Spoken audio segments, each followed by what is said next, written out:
आज ही Doubtnut app download करें। Doubtnut पर होगा अब आपके सभी मैथ्स, केमिस्ट्री, फिजिक्स और बायोलॉजी डाउट्स का सफाया।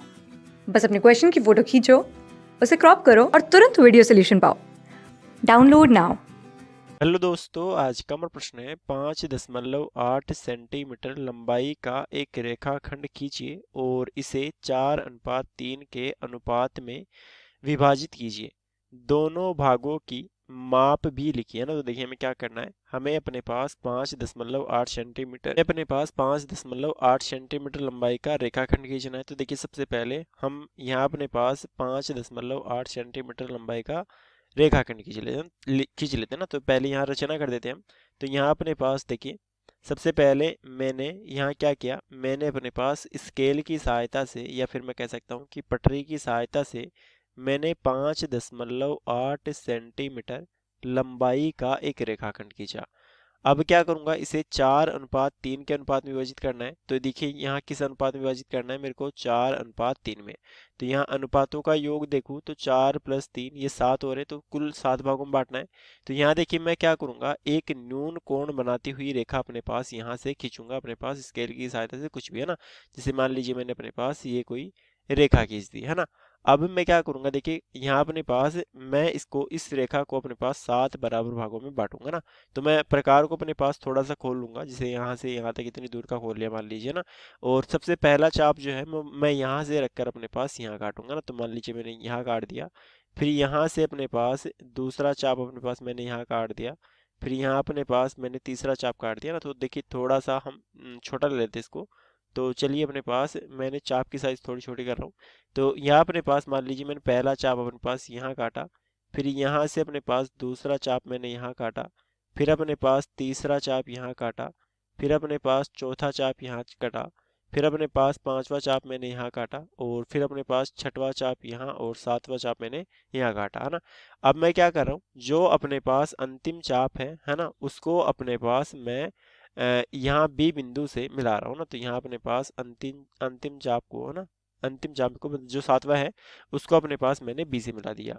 अब देखिए इसे 4:3 के अनुपात में विभाजित करना है। तो यहाँ देखिए अपने पास 1 भाग, 2 भाग, 3 भाग, 4 भाग इधर छोड़ेंगे तो ये वाला बिंदु आएगा ना, और 1 2 3 भाग इधर बचेगा ना। तो ये वाला जो बिंदु है वो इसको 4:3 में विभाजित कर रहा है ना।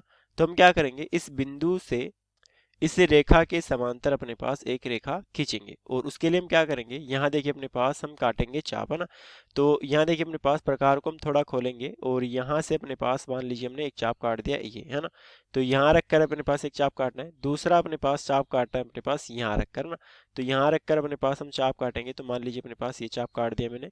अब मैं क्या करूँगा, यहाँ अपने पास मैं इस चाप की लंबाई मापूंगा ना। तो यहाँ अपने पास मैं इस बिंदु को ई और इस बिंदु को ई डैश बोलता हूँ ना। तो यहाँ देखिए मैं क्या करूंगा, ई डैश की लंबाई को मापूंगा, या फिर मैं कह दूंगा प्रकार का कोना एक यहाँ रखूंगा, दूसरा अपने पास यहाँ रखूंगा ना। तो ई डैश के बराबर प्रकार को खोलकर मैं यहाँ अपने पास प्रकार का कोना रखकर अपने पास एक चाप काटूंगा ना, जो मान लीजिए यहाँ कट रहा है। और अब क्या करूंगा, अब मैं अपने पास इस बिंदु को इस जहाँ अपने पास ये चाप कटा है इनको मिला दूंगा ना। तो ये देखिए यहाँ से आएगा अपने पास, है ना। तो चलिए थोड़ा सा अच्छा बना लेते हैं इसको, है ना। तो देखिए ये लगभग समांतर रेखाएं दिख रही हैं, और ये वाला जो बिंदु है दोस्तों, है ना, ये वाला जो बिंदु है वो अपने पास इस रेखा को 4:3 में विभाजित करता है ना। अब देखिए हमने जो किया है वो अपने पास हम यहाँ लिख देते हैं रचना के पदों में। तो यहाँ अपने पास सबसे पहले हम चरण 1 लिख लेते हैं। चरण 1 में मैंने क्या किया, यहाँ अपने पास मैंने रेखाखंड ए बी स्केल की सहायता से, है ना। तो यहाँ अपने पास हम लिख देंगे कि स्केल या पटरी की सहायता से, है ना, स्केल की सहायता से 5.8 सेंटीमीटर रेखाखंड खींचा ना, रेखाखंड, और इसका नाम हमने दिया ए बी। तो ए बी खींचा ना, रेखाखंड ए बी खींचा। फिर देखिए यहाँ चरण 2 की हम बात करें, तो चरण 2 में हमने क्या किया, यहाँ देखिए यहाँ अपने पास चरण 2 में हमने एक न्यून कोण बनाती हुई रेखा खींची है ना। तो यहाँ अपने पास हम लिख देंगे कि न्यून कोण बनाती हुई एक रेखा खींची है ना, न्यून कोण बनाती हुई एक रेखा खींचेंगे। अब क्या करेंगे, रेखा को बराबर 7 भागों में बांटेंगे। तो यहाँ अपने पास हम लिख देंगे कि चरण 3 में, है ना।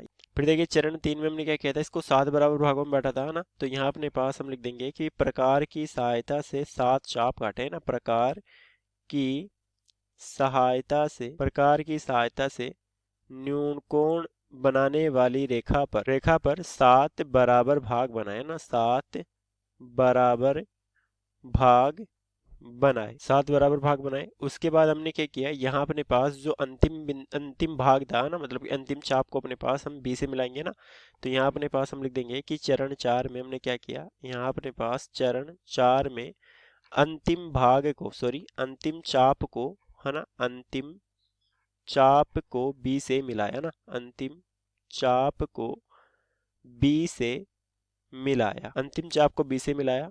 फिर अपने पास हम क्या करेंगे, यहाँ अपने पास हम चरण 5 की बात करें, है ना, तो चरण 5 में हमने क्या किया, यहाँ देखिए हमने एक चाप अपने पास यहाँ रख कर काटा और एक चाप अपने पास यहाँ रख कर काटा ना, तो यहाँ अपने पास हम इस बिंदु को C नाम दे देते हैं और हम हमारे इस बिंदु को अपने पास D नाम देते हैं, इसको अपने पास P नाम दे देते हैं ना। तो यहाँ अपने पास हमने क्या किया, सी पर प्रकार रखकर अपने पास एक चाप काटा ना, तो यहाँ अपने पास हम लिखेंगे कि सी पर प्रकार रखकर एक चाप काटा ना, सी पर प्रकार रखकर चाप काटा, है ना। और यहाँ अपने पास जो चाप की लंबाई है वो ई डैश है।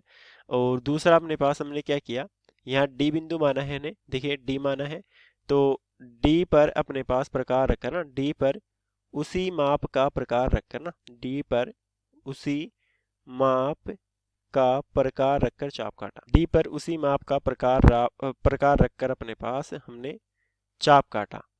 और अब हम क्या करेंगे, यहाँ अपने पास हम चरण 6 में लिख देते हैं ना, तो चरण 6 में, है ना, प्रकार को कितना खोलना है, ई डैश की लंबाई जितना खोलना है, तो यहाँ अपने पास हम लिख देंगे कि प्रकार को, है ना, यहाँ अपने पास हम लिख देंगे कि प्रकार को ई डैश जितना खोलकर यहाँ अपने पास जो डी पर हमने चाप काटा था, यहाँ अपने पास रखकर हमें चाप काटना है। तो चलिए हम इस बिंदु को ई डबल डैश या फिर चलिए अपने पास एफ बोल देते हैं ना, तो यहाँ अपने पास प्रकार को ई डैश जितना खोलकर एफ पर रखकर चाप काटा ना, एफ पर रखकर चाप काटा ना, चाप पर चाप काटा या फिर चाप काटा ना। अब जो जहाँ अपने पास चाप कटा ना, यहाँ कटा ना, तो अपने पास डी को इस चाप से अपने पास मिला देंगे ना, तो यहाँ अपने पास अब हमने क्या किया, यहाँ अपने पास हम लिख देंगे चरण 7, है ना। तो चरण 7 में हमने क्या किया, यहाँ अपने पास चाप को डी से मिलाया ना, चाप को डी से मिलाया, जो हमारे रेखाखंड को पी पर मिलता है ना, तो चाप को डी से मिलाया जो रेखाखंड ए बी को, है ना, जो रेखाखंड ए बी को P पर मिला, है ना। और यहाँ अपने पास हम कह देंगे कि जो P है वो ए बी को 4:3 में विभाजित कर रहा है ना, तो ए बी को 4:3 में विभाजित कर रहा है ना, ए बी को 4:3 में विभाजित कर रहा है। अब देखिए यहाँ अपने पास ये तो हो गई रचना। उसके बाद हमें क्या करना है कि दोनों भागों की माप लिखिए। तो आपके पास तो स्केल है, तो स्केल की सहायता से एक कोना यहाँ रखेंगे और यहाँ अपने पास हम देख लेंगे कि इसकी माप कितनी होगी और इस भाग की माप कितनी होगी। तो हम कैसे निकालेंगे, हमारे पास स्केल नहीं है, इसलिए हम क्या करेंगे, देखिए यहाँ अपने पास पहले हम बड़े भाग की लंबाई निकाल लेते हैं। तो यहाँ अपने पास बड़े भाग की हम लंबाई या फिर अपने पास हम माप निकाल लेते हैं। तो यह आ जाएगा अपने पास, देखिए बड़े भाग का अनुपात तो 4:3 था, तो 4 बटे नीचे अपने पास कुल भाग, तो कुल भाग अपने पास 7 था। और यहाँ कुल लंबाई, तो कुल लंबाई अपने पास देखिए कितनी है, 5.8, तो यहाँ अपने पास गुणा हो जाएगा 5.8 से, है ना। देखिए क्या किया, यहाँ अपने पास ऊपर तो आ जाएगा बड़े भाग का जो अनुपात है वो तो 4 था, नीचे अपने पास आ जाएगा कुल अनुपात, तो कुल अनुपात अपने पास 7 है और यहाँ कुल लंबाई अपने पास 5.8 है ना।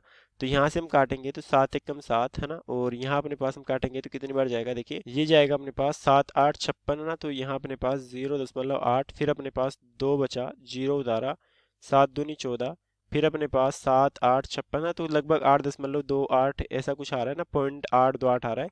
यहाँ अपने पास हम इसको 4 से गुणा करेंगे तो ये जो है वो अपने पास लगभग 3.3 सेंटीमीटर के बराबर आ जाएगा ना। तो बड़े भाग की लंबाई जो है वो 3.3 सेंटीमीटर आएगी।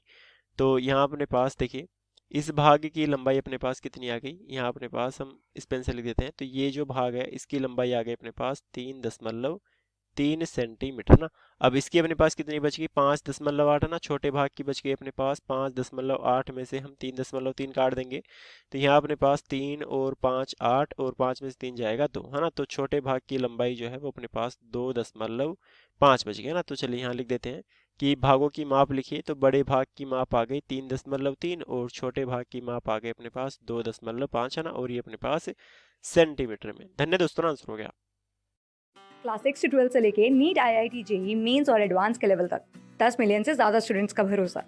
आज ही डाउनलोड करें डाउटनेट ऐप या व्हाट्सएप कीजिए अपने डाउट्स 8400 400 400 पर।